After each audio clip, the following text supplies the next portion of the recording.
Hello friends, आज अपन electrician trade theory के अंदर इलेक्ट्रीशियन के औजारों के बारे में विस्तृत चर्चा करेंगे। इलेक्ट्रीशियन या तकनीशियन कोई भी काम करता है तो उनको काम करने के लिए कौन कौन से औजारों की आवश्यकता होती है उसके बारे में अपन इस विस्तृत चर्चा करेंगे। कौन कौन से औजारों की आकृति क्या है, कैसे कैसे उपकरण होते हैं, उन उपकरणों को अपन को कैसे काम में लेना है और उनको काम में लेते समय कौन कौन सी सावधानियां रखनी है और उन उपकरणों की वापस जो टूट फूट होती मरम्मत उसको कैसे ध्यान में रखना, उपकरणों को काम में लेते समय कौन सी सावधानी रखनी। इसी प्रकार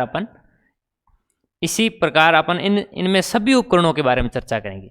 अपने सबसे पहला है टूल्स फॉर इलेक्ट्रीशियन, मतलब इलेक्ट्रीशियन के औजार।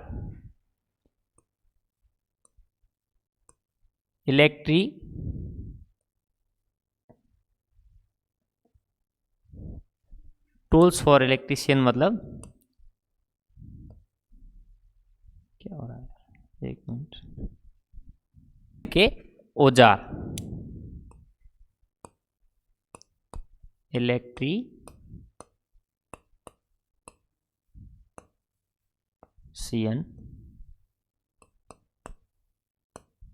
के औजार। टूल्स फॉर इलेक्ट्रीशियन का मतलब है इलेक्ट्रीशियन के औजार। इसमें कौन कौन से औजार आते हैं, कैसे काम करते हैं और इनको किन किन चीज़ों में काम लिया जाता है, इसके बारे में अपन विस्तृत चर्चा करें। तो अपना सबसे पहला औजार है स्क्रू ड्राइवर। क्या है? Screw driver. स्क्रू ड्राइवर है, इसके कौन कौन से भाग होते हैं, किस भाग का क्या नाप होता है, अब स्क्रू ड्राइवर की अपन लंबाई कैसे मापते हैं, इसको अपन हिंदी में बोलते हैं पेचकस। स्क्रू ड्राइवर को हिंदी में क्या बोलते हैं? पेचकस।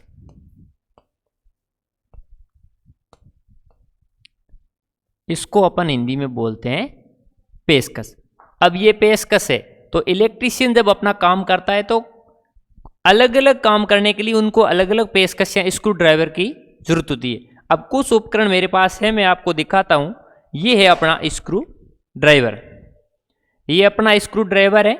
इसका पीछे वाले भाग का नाम क्या है, बीच वाले भाग का नाम क्या है और आगे वाले भाग का नाम क्या है। स्क्रू ड्राइवर भी 2-3 प्रकार के होते हैं।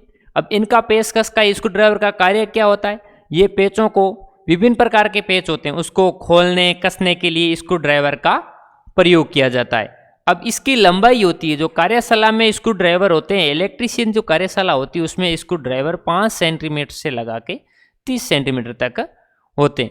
और इसकी जो लंबाई मापते हैं अपन, ये कितनी लंबाई का स्क्रू ड्राइवर है, ये कितना इसकी है, जो इसकी लंबाई अपन ब्लेड या संग की लंबाई माप के अपन दिखाते हैं कि ये 5 सेंटीमीटर का, ये 10 सेंटीमीटर का, ये 25 सेंटीमीटर का है। अब इसके अलग अलग प्रकार होते हैं, ये क्रॉस पिन होता है, फ्लैट टिप होता है। अब इसके ये स्क्रू ड्राइवर है तो इसका ये पीछे वाला हिस्सा है, इसको अपन बोलते हैं हैंडल।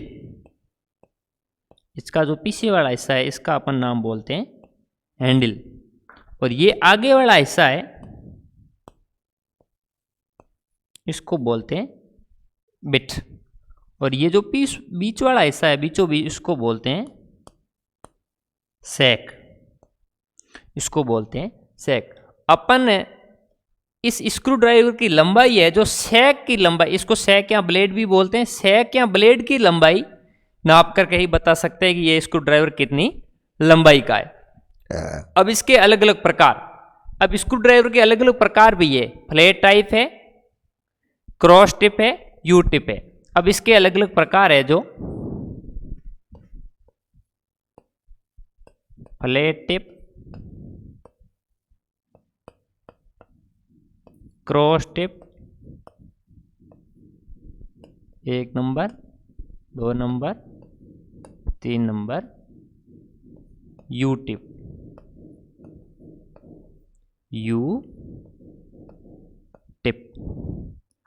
अब ये स्क्रू ड्राइवर के अलग अलग प्रकार है। अपने स्क्रू ड्राइवर से पेच को खोलने कसने के लिए इसका प्रयोग करते हैं।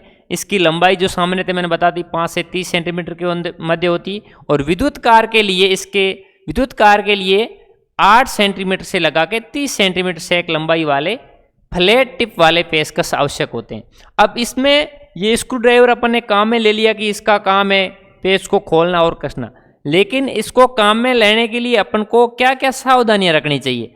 अब स्क्रू ड्राइवर को काम में लेते हैं तो इसको अपन को सैनी की भांति या सैनी की भांति काम में नहीं ले। जैसे सैनी के ऊपर हम हथौड़े हैमर से चोट मारते हैं, इसको सैनी की भांति काम में नहीं लेना है। और इसको प्रयोग करने से पूर्व हैंडल पर ग्रेस आदि लगी हो तो उसे क्या कर लेना चाहिए, साफ कर लेना चाहिए। क्योंकि अपन जब स्लाइड का काम करते हैं तो उसमें उसको स्लिप होने की क्या रहती है, संभावना रहती है। और चोट के बचाव के लिए पेचकस की टिप को घिसकर अधिक नुकीला नहीं बनाना चाहिए। अब चोट से, अब इसका पेच है जो आगे वाला है, इसको ज्यादा घिस के अपन को क्या करना है, नुकीला भी नहीं बनाना है। इसी प्रकार ये स्क्रू ड्राइवर था, इसके ये भाग थे, इसकी लंबाई अपन सेक की सहायता से याद करते हैं। और इसका पीछे वाला भाग हैंडल है और ये इसके प्रकार है। इसमें काम में लेने के लिए ये भी इसकी सावधानियां भी है। तो अपन अब देखते हैं अगले वाला। तो अगले वाला अपना उपकरण है फेज टेस्टर। अगले वाला अपना उपकरण क्या है, फेज टेस्टर। ये आकृति में पेचकस के जैसा ही है, ये आकृति में क्या है, पेचकस के जैसा ही है, लेकिन ये वास्तव में पेचकस नहीं होता है। अब इसकी ब्लेड की लंबाई कितनी होती है या सिंक की लंबाई कितनी होती है, इसमें आगे वाले भाग को क्या बोलते हैं, पीछे इसका नाम क्या है, इसमें क्या लगा होता है, ये पेचकस नहीं है तो दूसरा क्या चीज होता है। अब इसके बारे में अपन चर्चा करते हैं। तो इसमें क्या होता है, एक नियॉन लैंप लगा होता है। जब अपन इसकी सहायता से अपन फेज की जानकारी प्राप्त करते हैं और ये 500 वोल्टेज तक कार्य करता है। ये 500 वोल्टेज तक कार्य करता है और ये फेज व न्यूट्रल में अपन को अंतर बताता। जब अपन जमीन पे खड़ा रह के उसको फेज, जब दो पिन एक न्यूट्रल और फेस उसमें डालते हैं तो जिसमें फेस होता है उसमें ये लाइट जलती है। अब इसकी ये कौन कौन से भाग होते हैं, इसका अगले वाला भाग है, ये है क्लिप और इसके बीच में यहां होता है नियॉन लैंप, यहां होता है नियॉन लैंप। अब पीछे वाला भाग है, ये जो क्लिप लगी होती है बीच में नियॉन लैंप होता है। आगे होती है पेचकस के समान इसकी भी बिट होती है, ये है बिट और इसको बोलते हैं सैक। सैक की लंबाई, फेज टेस्टर के सैक की लंबाई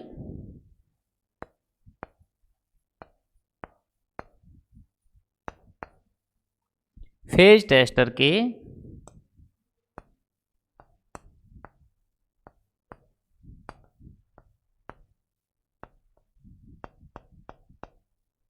सैक की लंबाई 8 सेंटीमीटर होती है। और इसका कार्य क्या होता है, इसका कार्य है जो कार्य बराबर फेज को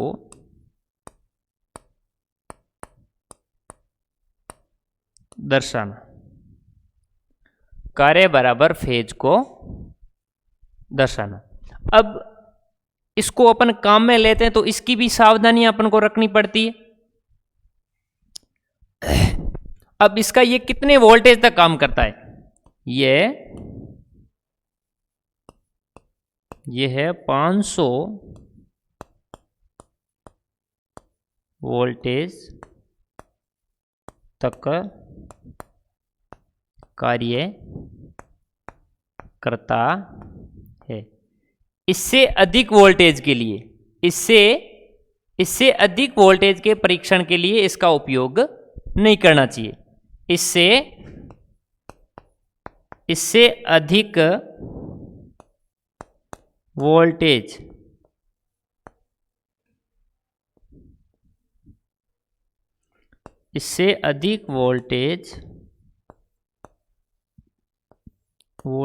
के लिए इसका प्रयोग नहीं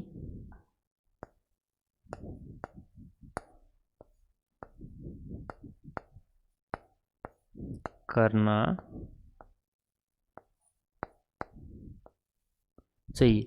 ये इस फेज टेस्टर की सावधानियां हैं। ये कितने तक काम करता है, कितने वोल्टेज तक क्या कार्य है इसके अपन ने देख लिए। फेज टेस्टर का ये चित्र है। इससे अगले वाला अपना उपकरण ये है टेस्ट लैंप। ये क्या है? Test lamp. इसकी सहायता से अपन क्या कर सकते हैं? टेस्ट लैंप देखो, इसमें एक बल्ब होता है, एक होल्डर है और एक वायर है। इससे अपन कोई भी फेज व न्यूट्रल चेक करते हैं। अब इसकी सहायता से अपन इसमें ये 60 वोल्टेज का बल्ब है, ये होल्डर एक और तार। अब इसकी सहायता से अपने मोटर की भी चेक करते हैं, मोटर के कौन कौन से सिरे समान है।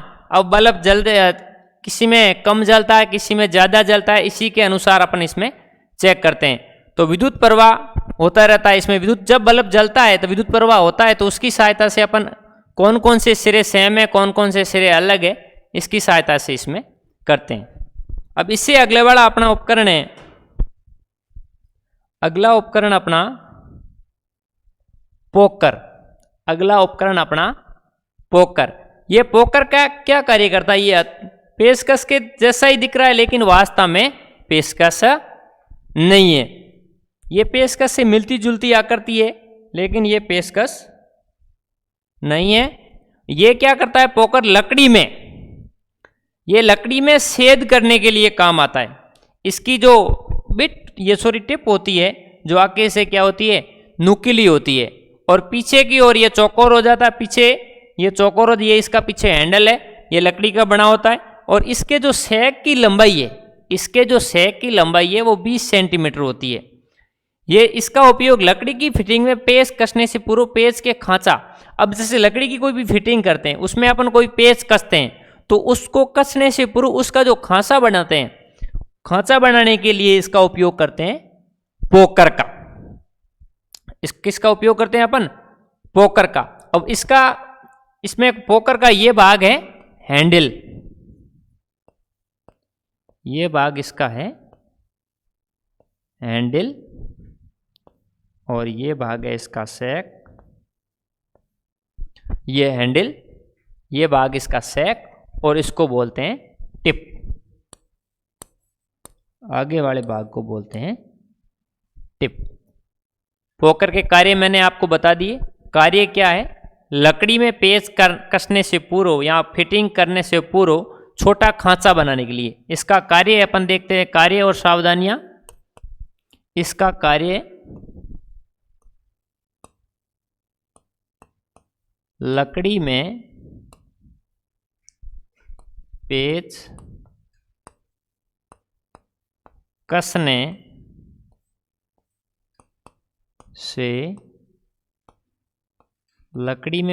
कसने से पूर्व खांचा बनाने के लिए। लकड़ी में पेच कसने से पूर्व खांचा बनाने के लिए इसका क्या है? कार्य है। अब इसको अपन काम में लेते हैं, तो इसमें सावधानियां भी अपन को रखनी पड़ती है। तो अब इसमें कौन कौन सी सावधानियां रखनी चाहिए? अब इसमें सावधानियां इसकी क्या है?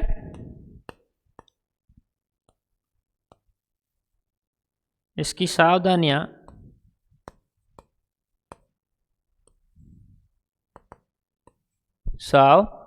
इसमें अपन काम में लेने के लिए अपन को कौन कौन सी सावधानी रखनी? अब इसको लकड़ी में काम में लेना, इसको धात्विक वस्तुओं पर प्रयोग में नहीं करना चाहिए। इसका उपयोग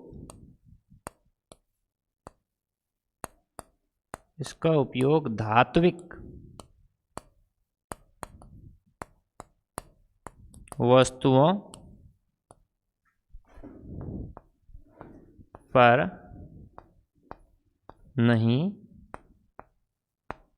करना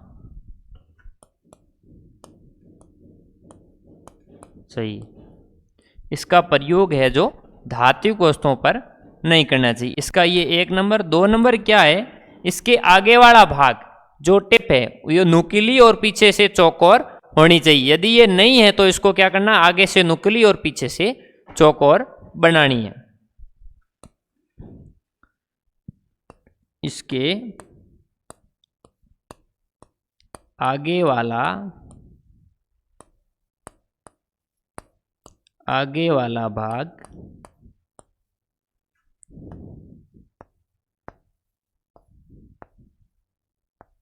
भाग नुकीला व पीछे से चौकोर बना रहना चाहिए।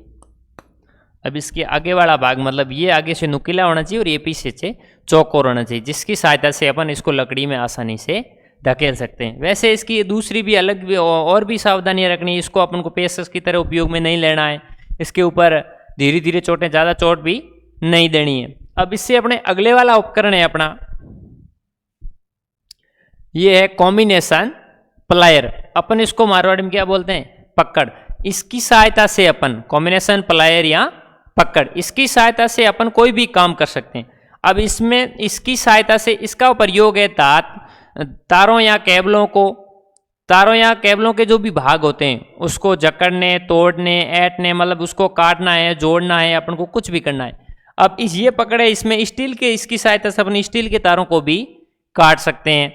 अब इसमें इसका उपयोग ये करना अपन को, इसके पीछे, ये पीछे वाले भाग का नाम क्या है, आगे वाला भाग का नाम क्या है, इसके बीच में जो भाग होता है जिसका नाम क्या, ये भी अपन अलग अलग पढ़ेंगे। लेकिन इसका काम है जो मेन रूप से अपन इलेक्ट्रीशियन में काम लेते हैं, तो प्लायर हो जी जो मुख्य रूप से काम लेते हैं। हर काम करने, कोई भी छोटा मोटा काम हो इसमें प्लायर तो आवश्यक होती है। ये इसमें प्लायर का मैं फोटो आपको दिखा सकता हूँ। ये अपनी कॉम्बिनेशन प्लायर है। इसकी लंबाई है जो, इसकी लंबाई जो पूरी मापते हैं अपन, इसकी लंबाई में अपन पूरी मापते हैं। अब इसका ये पीछे वाला भाग है इंसुलेशन है, और आगे इसको बोलते हैं, ये पीछे वाला भाग हैंडल है। हैंडल या इंसुलेशन चढ़ा होता है, हैंडल, इंसुलेशन चढ़ा भाग।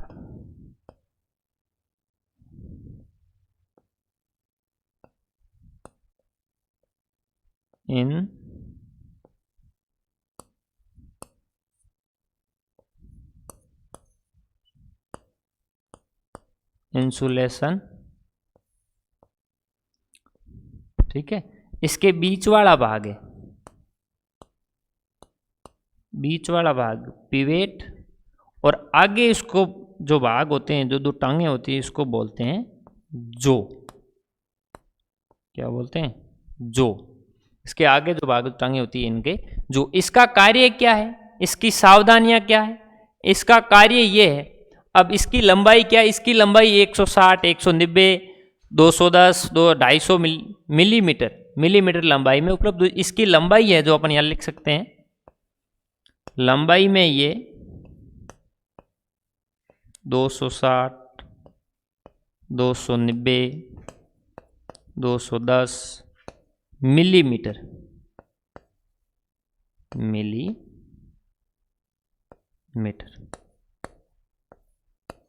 मिलीमीटर। अब इसका कार्य है जो,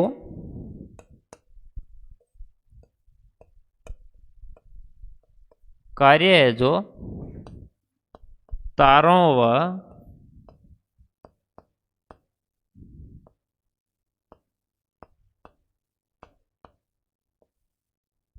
व केबलों को, इसका कार्य है जो तारों व केबलों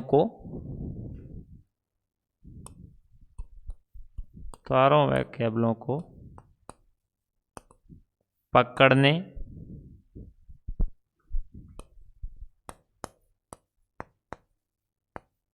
जोड़ने,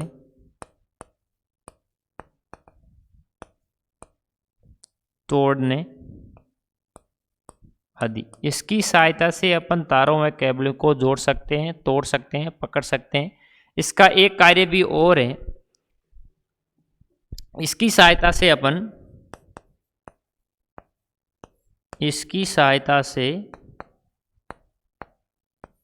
इसकी सहायता से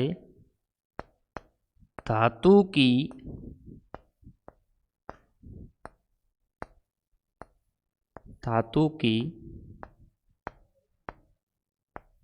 पतली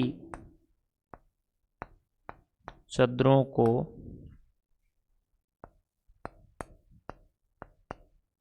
तोड़ा व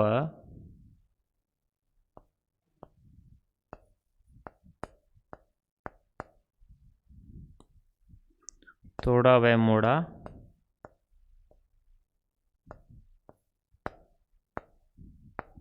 जा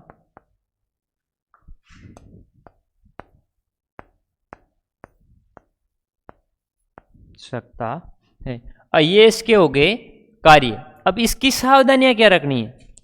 सावधानियां क्या है? इसके ऊपर जैसे अपन को इलेक्ट्रिशियन का चलती लाइन में भी काम करते हैं, तो इसके ऊपर जो इंसुलेशन है, मुख्य रूप से सावधानियां ये है कि इसके ऊपर इंसुलेशन बना रहना चाहिए और इसको अपन को हथौड़े की भांति प्रयोग में नहीं लेना है। और इससे अपन को तारों को नहीं काटना चाहिए। और इसके जो पिवेट है उसके ऊपर टाइम पे ग्रेस कर लेना चाहिए। और इसके जो हैंडल है उसके, अब इससे अपन को इससे गर्म वस्तुओं को नहीं पकड़ना चाहिए। गर्म वस्तुओं को पकड़ने इसका इंसुलेशन है जो खराब होने की संभावना रहती है। सबसे पहला इसकी सावधानियां,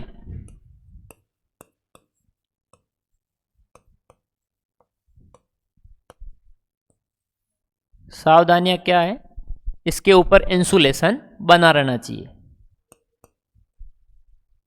इसके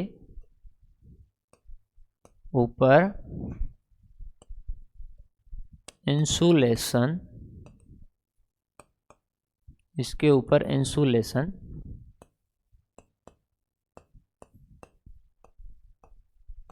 बना रहना चाहिए। ये हटा देते हैं अब अपन अभी। इसके ऊपर इंसुलेशन बना रहना चाहिए। 2 नंबर,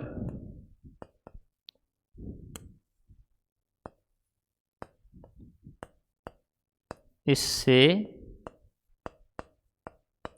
तारों को कौन से, मतलब स्टील की तारों को, इससे स्टील की तारों को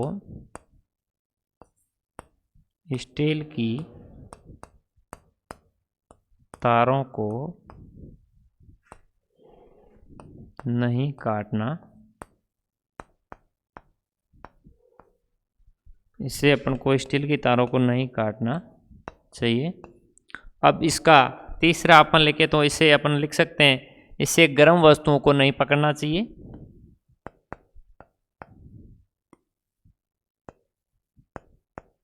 इससे गर्म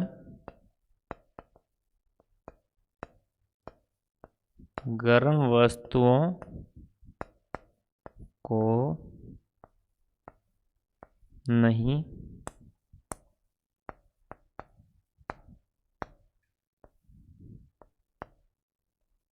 नहीं पकड़ना चाहिए। इसी प्रकार ये हो गई अपनी कॉम्बिनेशन प्लायर। अब इसके अलग अलग भाग और भी होते हैं, जैसे फ्लैट नोज प्लायर है, राउंड नोज प्लायर है, लॉन्ग नोज प्लायर है। ये प्लायर के क्या है? अलग अलग प्रकार है। प्लायर के अलग अलग प्रकार भी और भी है। ठीक है, अगले वाली अपनी कौन सी प्लायर है? ये है नोज प्लायर। इस प्लायर की जो है आगे से वो थोड़ी क्या है?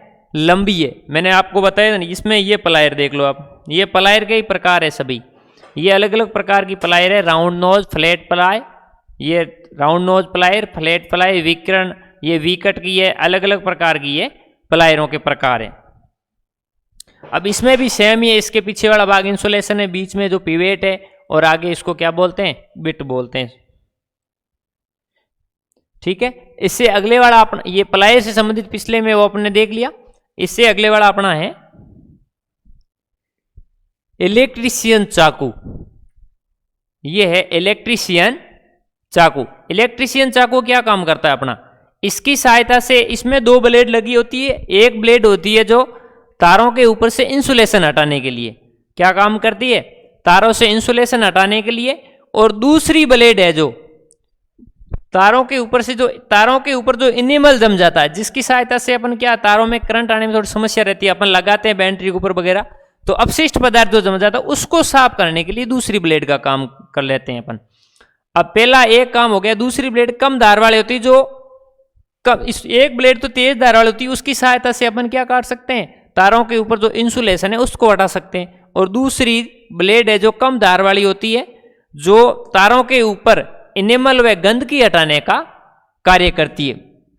अब इसमें दो ब्लेड है, ये इलेक्ट्रीशियन चाकू है, तो इनके दोनों ब्लेडों का मैं आपको कार्य बता देता हूं। कार्य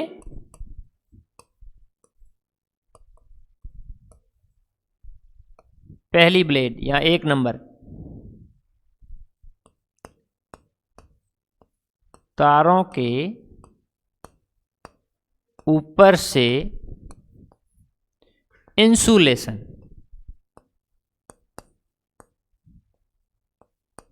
तारों के ऊपर से इंसुलेशन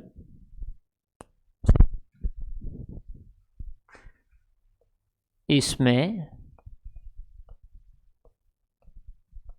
दो ब्लेड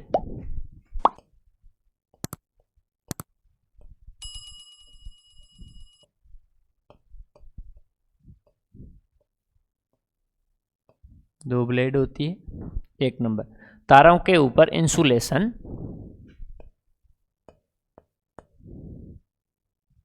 हटाने के लिए, इंसुलेशन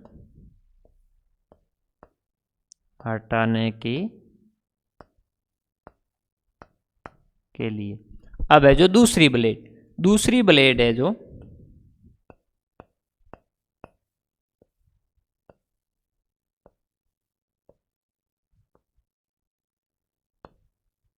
दूसरी ब्लेड क्या काम करती है, दूसरी ब्लेड इसमें है, यह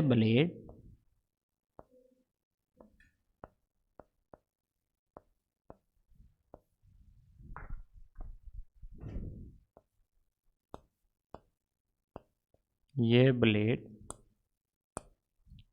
कम धार वाली होती है, इसकी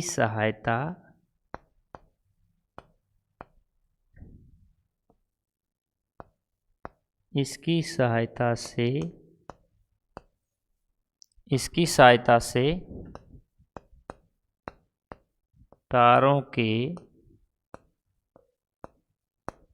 ऊपर इनेमल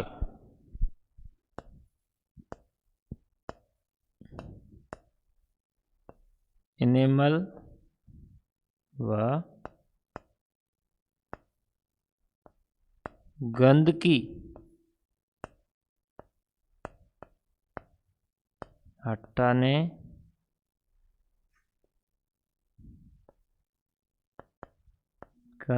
हटाने के लिए काम में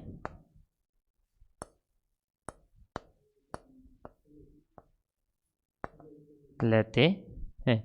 अब इसमें इलेक्ट्रीशियन चाकू, इसमें दो ब्लेड होती है, एक ज़्यादा धार वाली होती है और एक कम धार वाली। ज़्यादा धार वाली होती है वो तारों के ऊपर से अपने इंसुलेशन हटाने के लिए काम करती है, और जो कम धार वाली होती है इसकी सहायता से अपन तारों पर इनेमल व गंदगी हटाने का कार्य करते हैं। अब इसकी जो सावधानियां क्या है, सावधानियां ये है, इसे तारों को काटने के लिए काम में नहीं लेना चाहिए।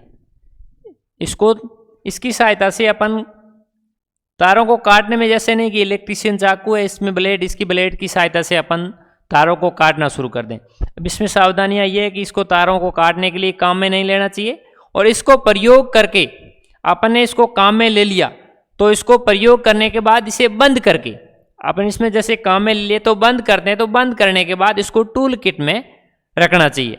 इसको किस में रखना है, टूल किट के अंदर। जो औजार है अपने रखने का जो किट है उसके अंदर इसको वापस रखना चाहिए। इसकी जो सावधानियां मैं आपको लिख देता हूं। सावधानियां,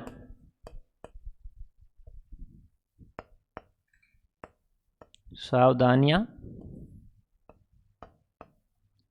पहले नंबर, इसकी सहायता से, इसकी सहायता से, इसकी सहायता से तारों को, इसकी सहायता से तारों को काटना नहीं चाहिए। 2 नंबर अपना,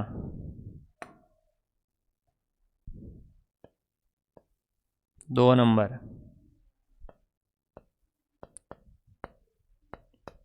इसको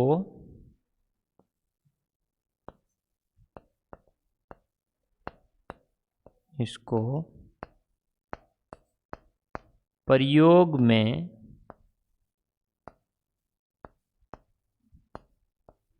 लेने के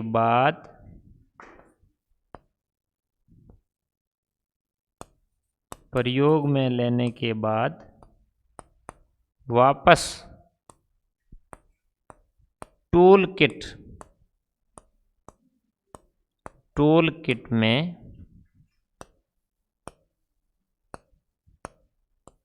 रखना चाहिए। ये इसी प्रकार इसकी सावधानियां हो गई, अनुरक्षण हो गया, इसको कैसे काम में लेना, इस काम लेने के बाद इसकी काम में लेने के लिए अपन को कौन कौन सी सावधानी रखनी, इसका ये होगा। इससे अगले वाला अपना उपकरण सेंटर पंच। अगले वाला अपना उपकरण क्या है? Centre punch. ये एक लोहे का औजार होता है। इसकी सहायता से अपन कोई भी धातु की चद्दर होती है उसके ऊपर निशान बनाने के लिए इसमें जो चिन्ह होता है, एक चिन्ह संकेत बनाते हैं कि यहाँ पे अपन को छिद्र करना है। छिद्र करने के लिए अपन इसमें क्या बनाते हैं? सिर्फ छिद्र करने के लिए अपन इसके ऊपर निशान बनाने के लिए इसका प्रयोग में लेते हैं। इसका जो आगे वाला भाग है, इसकी सहायता से धातु की पतली चद्दर होती है उसके ऊपर अपन निशान बनाते हैं। वैसे नहीं इसको सैनी की तरह अपन प्रयोग में लेना शुरू करते, सैनी की तरह ऊपर से हथौड़ा मारेंगे तो ये क्या हो जाएगा? टूट जाएगा। इसका कार्य है सिर्फ निशान बनाना। निशान बनाने के लिए अपन इसका प्रयोग करते हैं। और इसे अपने अगले वाला उपकरण है, अगले वाला है रावल प्लग टूल। अगले वाला क्या है?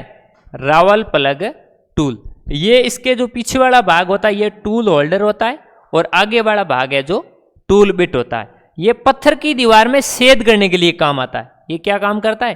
पत्थर की दीवार में छेद करने के लिए काम आता है। अब इसमें क्या होता है, अपन वायरिंग करते समय दीवार में छेद करके, वायरिंग करते समय दीवार में छेद करके पीवीसी सिलू लगाकर पेच कसे जाते हैं। और वायरिंग करते हैं तो उसमें दीवार में छेद करते हैं, छेद करने के बाद पीवीसी क्लिप लगाकर इसमें कस देते हैं। अब इसका जो पीछे वाला भाग है ये होता है होल्डर। पीछे वाला भाग, पीछे वाले भाग का नाम है टूल होल्डर। क्या हो गया? एक मिनट,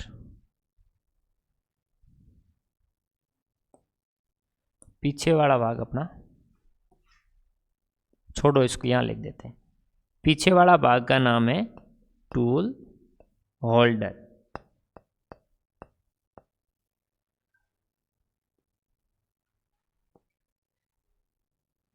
टूल होल्डर। और ये आगे वाला भाग है जो है टूल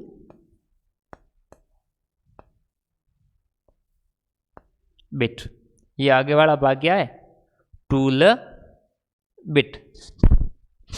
अब इसमें अपन पत्थर में काम कर लेते हैं। इसमें सावधानियां क्या रखनी पड़ती है? इसको धातुओं की चादर आदि पर, धातुओं की चादर अपन काम में लेते हैं तो इसके ऊपर धातुओं की चादर में छिद्र करने के लिए इसका प्रयोग अपन को नहीं करना है। और इससे अपन भूमि पर, इसको अपन भूमि के ऊपर भी नहीं पटकना। भूमि के ऊपर पटकने से अपन यहाँ ऊपर से पटकेंगे तो ये पटकने पर क्या हो जाएगा?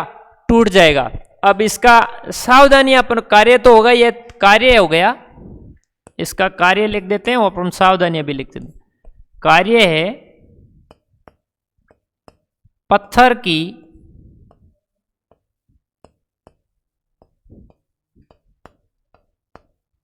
की दीवारों में छेद करने के लिए।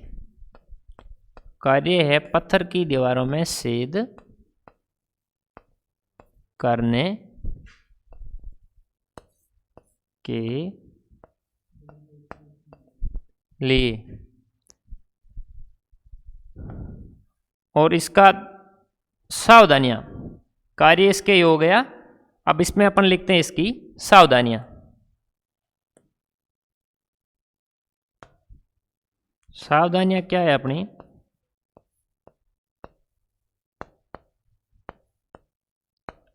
सावधानियां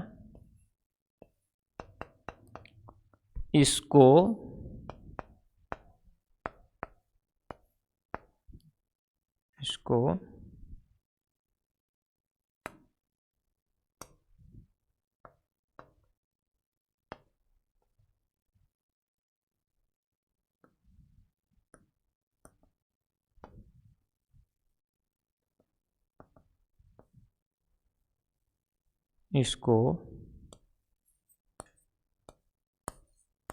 धातु की चादरों पर छेद करने के लिए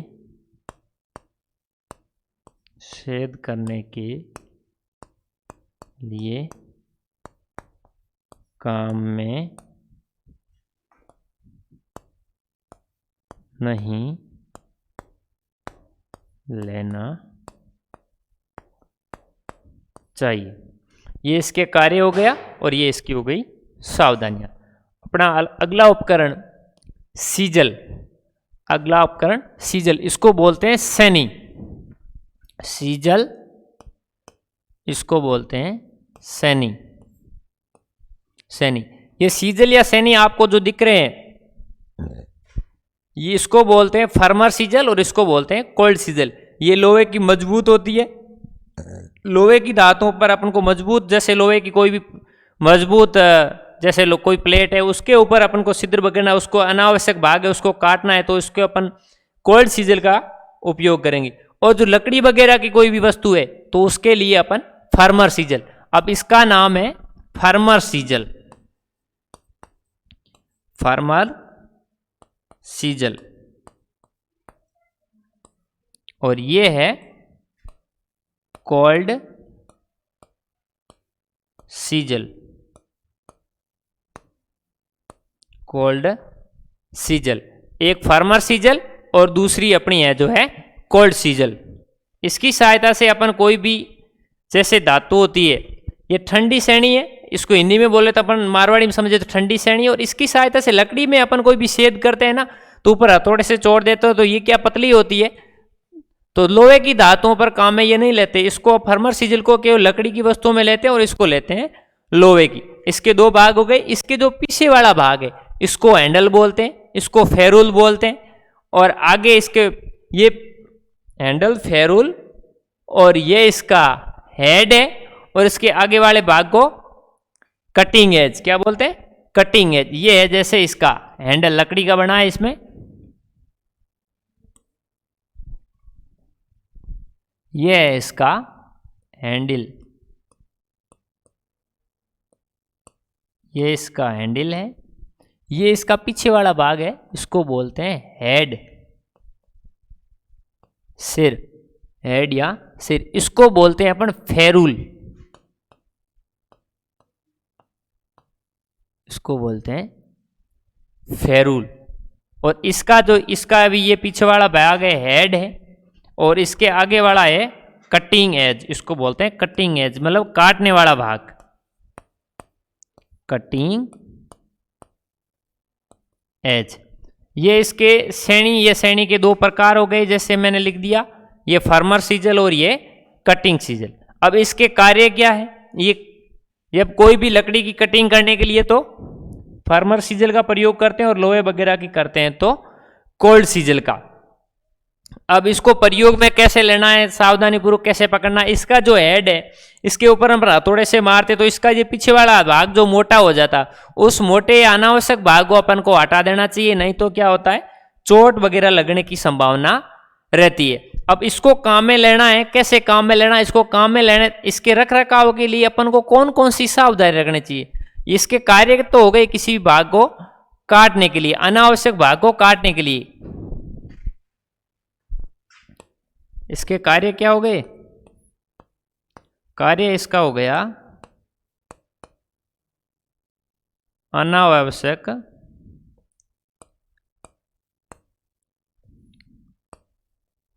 भाग को काटने के लिए। अब इसको काम में लेने के लिए सावधानियां कौन कौन सी रखनी है। अब इस श्रेणी को मेलेट के साथ प्रयोग में लेना है, और इस जैसे कोई भी श्रेणी अपन काम में लेते हैं तो इसको धातु की जैसे बड़ी चादर होती है उसको अपन आवश्यकता अनुसार, और इसको जैसे पेचकस को जहाँ यूज लेते हैं वहां भी अपन को इसमें यूज नहीं लेना, आवश्यकता अनुसार जैसे धातु की चादर होती है उसके अनुसार इस श्रेणी को अपन काम में लेना है। और आज तक के लिए इतना काफी है। धन्यवाद।